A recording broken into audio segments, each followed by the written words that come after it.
And joining me right now is Mr. Michael Johns. He is a policy analyst and a former speechwriter for former President George H.W. Bush. He joins us here on Liquid Lunch. Michael, how are you, sir? Good, Fernando. How are you? It's great to talk with you. Listen, I'm a political junkie. I'm a fan of history. I have multiple graduate degrees in political science. So when I get to talk with individuals like yourself, it's always a treat. But we'll get to your background a little bit with the former president and certainly your role in the rise of the Tea Party movement. But obviously Tuesday's debate was anything but that. And, I'm a big sports fan. I'm even a big pro wrestling fan. So I like the pomp and circumstance. I even like the chaos. But for a lot of Americans, they were turned off about what happened on Tuesday. And as I said in the previous segment, I look at someone like Chris Wallace, who I respect immensely as a journalist, but I looked at his role as a moderator the same way I look at a referee. You have to maintain order, and I think he did a really bad job at that. But what are some of the key takeaways you take from this Tuesday?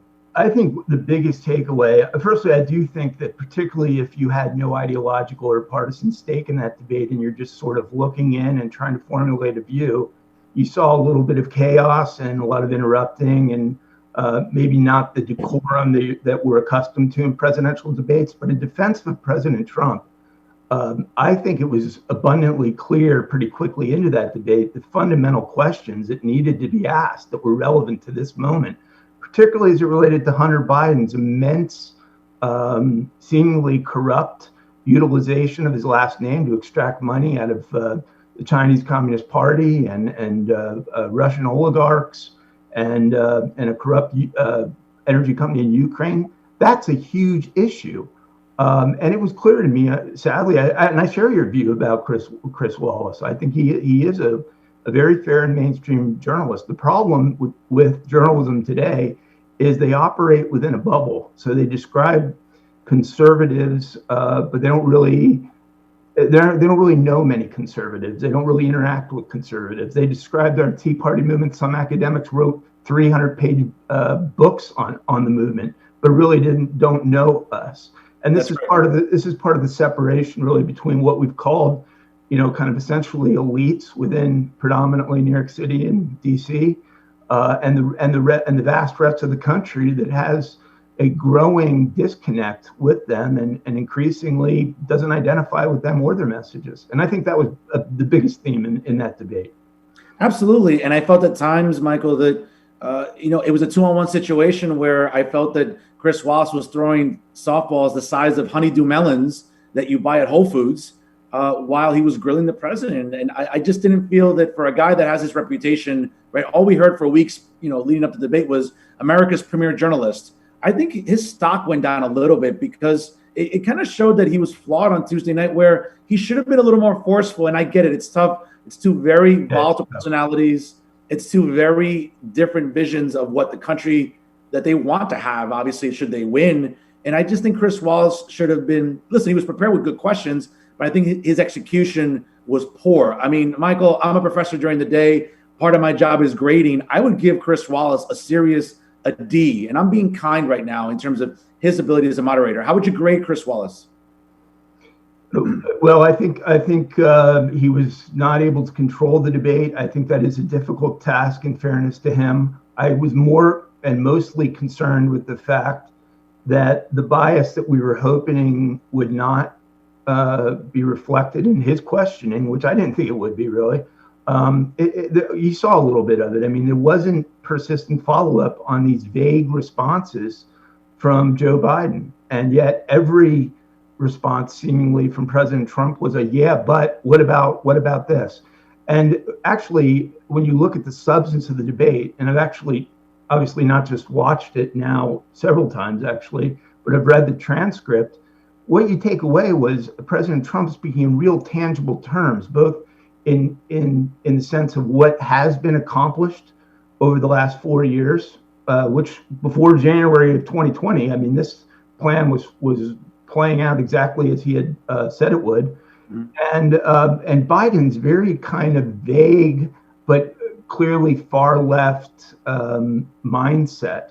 So for instance, on the pandemic, which is maybe, and especially given the news today, the biggest issue confronting the American people at this very second, you could see that he was trying to build on and inspire rage of the American people against the president. But there's really not one notable point of difference that he had with President Trump, except for the fact that historically Biden opposed the travel ban, which was the single biggest and most important and constructive step that has been taken to date.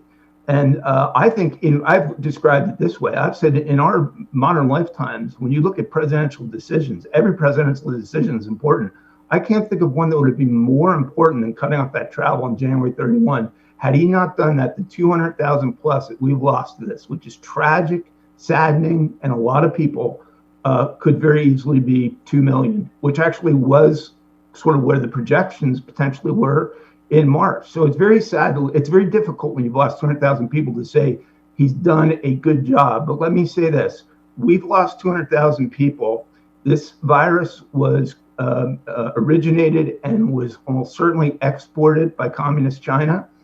And this president has done a very credible job in the management of this. Whereas Biden, I didn't hear anything really from him. I mean, a final point, he made these vague references, which I hear routinely from mainstream media about him defying the science, particularly on masks. But the science on masks was very unclear until late spring. You had the World Health Organization and the bureaucrats of the CDC both recommending do not use masks because we need them for healthcare providers. So this idea that there was some sort of settled science that there was consensus on that President Trump rejected is an absolute fallacy. The president did follow the science. He's developing the vaccine in what looks like record time too. I mean, we're hoping that vaccine gets developed much, sooner than later. And again, as I alluded to earlier, my thoughts and prayers are with him and the First Lady, of course, with Hope and anyone else in the White House that, quite frankly, might now be in panic mode about whether or not they're infected. But we'll get back to the debate and certainly the impact of COVID in a moment. But Michael, certainly for our audience, you are a former speechwriter for President George H.W. Bush, and certainly God rest his soul. A very different time for you working with him. Yes. Again, in the late 80s. We knew the Cold War was still in effect. And we know, obviously, under his presidency, the Cold War ended. And we know that, again, a lot of what is attributed to the success of George H.W. Bush is exactly that, following that strong mantra from his predecessor, Ronald Reagan. What are some things that maybe the general public doesn't know about George H.W. Bush in your time working with him? Well, as far as credentials in the way of legitimate, experience for the job, his were almost unmatched for that moment. I mean, I think President Trump's immensely credentialed for the moment we're facing now. But, he had run the CIA. He had been our envoy to China in Beijing. He ran the CIA. He'd served at President Reagan's side as vice president. He'd been a congressman from Texas. A lot of people, I think, when you look at an actual presidency, look at it in isolation and can forget the totality of the career. But he had an immense amount of exposure to the issues that mattered. And I agree. I think the single greatest issue we confronted at that time, which was really an issue that kind of inspired my political involvement to begin with, was the Soviet threat and bringing it to a peaceful end. It was a very different era and moment. It's correct to say that Ronald Reagan won the Cold War. It didn't just sort of come out of nowhere. He was assertive in missile deployment, in our defense, and most importantly and underrated in the Reagan doctrine of support for freedom fighters and resistance movements in communist nations. That's what really ultimately brought the Kremlin insiders to conclude that they could not keep up the pace of doing what they were doing. For President Bush, then, the challenge was different. It was after they reached that conclusion, the issue was bringing the Cold War to a peaceful end. And his contribution to that was immense. And he was exactly the right man for that moment in history. Absolutely. And listen, as a guy who grew up in a very conservative household, I know that everyone voted for George H.W. Bush. My mother, my father, my grandmother, everyone was such a big fan of his. And of course, Ronald Reagan. So they felt that the continuation of the 8 very good years of Ronald Reagan would make sense to give, again, his vice president a chance to serve. And it's a shame that because of Ross Perot, ultimately, he could have won a second term. But Michael, again, I want to thank you for joining us here and certainly giving us some excellent perspective about the debate and certainly perspective on one of our most beloved presidents of the 20th century, George H.W. Bush. Michael, thank you so much for joining us here on Liquid Lunch TV. Thanks for having me. Thank you.